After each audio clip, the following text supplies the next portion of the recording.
क्या हुआ जब हनुमान भक्त को बचाने स्वयं नाग देवता चले आए और फिर जो हुआ उसे देखकर आपकी आंखों में आंसू आ जाएंगे। जय श्री राम। नमस्कार दोस्तों, हमारे YouTube चैनल में आप सभी का स्वागत है। हनुमान जी की भक्ति और शक्ति को तो आप भली भांति जानते ही होंगे। उनके नाम से बड़े बड़े दानव और राक्षस भी थर थर कांपते हैं और इसका जीता जागता उदाहरण आज हम आपको सुनाने जा रहे हैं। दोस्तों, आखिर उस दिन ऐसा क्या हुआ जो स्वयं हनुमान जी ने नाग बनकर बचाई अपने भक्त मिथिलेश वर्मा की जान। दरअसल दोस्तों, हम बात कर रहे हैं दिल्ली के कनॉट प्लेस के रहने वाले मिथिलेश वर्मा जी की, जिन्होंने हमारे साथ हनुमान जी के चमत्कार की यह सच्ची घटना शेयर की है और बताया कि कैसे स्वयं हनुमान जी ने एक नाग का रूप लेकर उनके प्राणों की रक्षा की। तो आइए दोस्तों, जानते हैं इस पूरी घटना के बारे में। आखिर उस दिन ऐसा क्या हुआ था जो स्वयं हनुमान जी को अपने भक्त की रक्षा के लिए आना पड़ा। दिल्ली के कनॉट प्लेस के रहने वाले मिथिलेश जी स्वभाव में बहुत ही नरम और अच्छे हैं, जिसके चलते उनके गली के सभी लोग मिथिलेश जी का बहुत सम्मान करते हैं। मिथिलेश जी ने अपना पूरा जीवन हनुमान जी की भक्ति में समर्पित कर दिया। उनका रोज का नियम था कि वो रोज सुबह जल्दी उठकर हनुमान जी की पूजा किया करते थे। उसके बाद ही अपने दिनचर्या के कामों की शुरुआत करते थे। नई दिल्ली के हृदय कनॉट प्लेस में महाभारत कालीन श्री हनुमान जी का एक प्राचीन मंदिर है, जहां मिथिलेश जी हर सुबह हनुमान जी की पूजा करते थे। मिथिलेश जी बताते हैं कि मैंने अपने पूरे जीवन में ये कभी नहीं सोचा था कि हनुमान जी का ऐसा चमत्कार मेरे साथ भी होगा। इस मंदिर में हनुमान चालीसा का बड़ा महत्व है, पर मैंने उस दिन ये चमत्कार अपनी आंखों से देखा।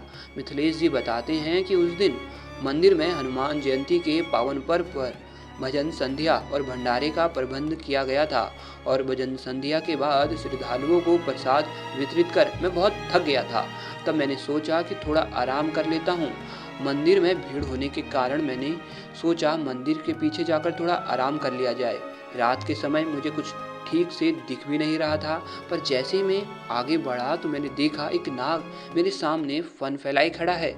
नाग को देखकर मेरी हालत खराब हो गई। उस समय मुझे लगा कि वो मुझे डस लेगा और मैं बिना हिले वहीं खड़ा था, पर वो नाग ना वहाँ से जा रहा था और ना मुझे किसी तरह का नुकसान पहुँचा रहा था। थोड़े समय बाद जैसे तैसे मैंने अपनी हिम्मत बांधी और वहाँ से दूर भागा। मैंने देखा कि वो नाग वहीं खड़ा था। फिर मैं वहाँ से मंदिर वापस चला गया और पंडित जी को ये सारी घटना बताई कि मंदिर के पीछे एक विशाल नाग फन फैलाए खड़ा है, वो कभी भी मंदिर में आ सकता है। पंडित जी बोले, यहाँ तो नाग आ ही नहीं सकता, तुम्हें कुछ भ्रम हुआ होगा। फिर भी मिथिलेश के बार बार कहने के बाद पंडित जी अपने साथ कुछ और लोगों को लेकर मंदिर के पीछे जाते हैं, पर वहाँ उन्हें कुछ नजर ही नहीं आता। पंडित जी सबको आगे जाने से मना करते हैं, क्योंकि आगे बोरिंग का गड्ढा हुआ होता है और अभी वहाँ जाना खतरे से कम नहीं था। तब मिथिलेश जी को ये समझ आता है कि जहाँ नाग फन फैलाए खड़ा था, गड्ढा ठीक उसके पीछे ही था।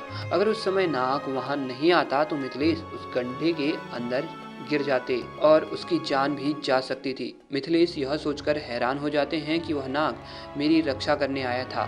मिथिलेश जी को इस बात को लेकर बहुत बेचैनी हो रही थी कि आज से पहले ना तो मैंने उस नाग को मंदिर में देखा और ना ही उस पंडित ने। तभी वह पंडित मिथिलेश जी को बताते हैं कि हे हनुमान भक्त, तुझे बचाने वाला कोई और नहीं बल्कि एक नाग के रूप में स्वयं हनुमान जी ही थे। बच्चा, तू बहुत किस्मत वाला है जो स्वयं हनुमान जी ने तुम्हें दर्शन दिए हैं। हमें वर्षों हो गए हैं हनुमान जी की पूजा करते हुए, लेकिन हमें अभी तक हनुमान जी के दर्शन नहीं हुए। पंडित जी की ये सभी बातें सुनकर मिथिलेश जी की आंखों में आंसू आ जाते हैं और हनुमान जी की मूर्ति के सामने वे अपना माथा टेकते हैं। दोस्तों, आपको क्या लगता है मिथिलेश जी की जान बचाने वाले स्वयं हनुमान जी ही थे? हमें कमेंट बॉक्स में लिख कर जरूर बताएं।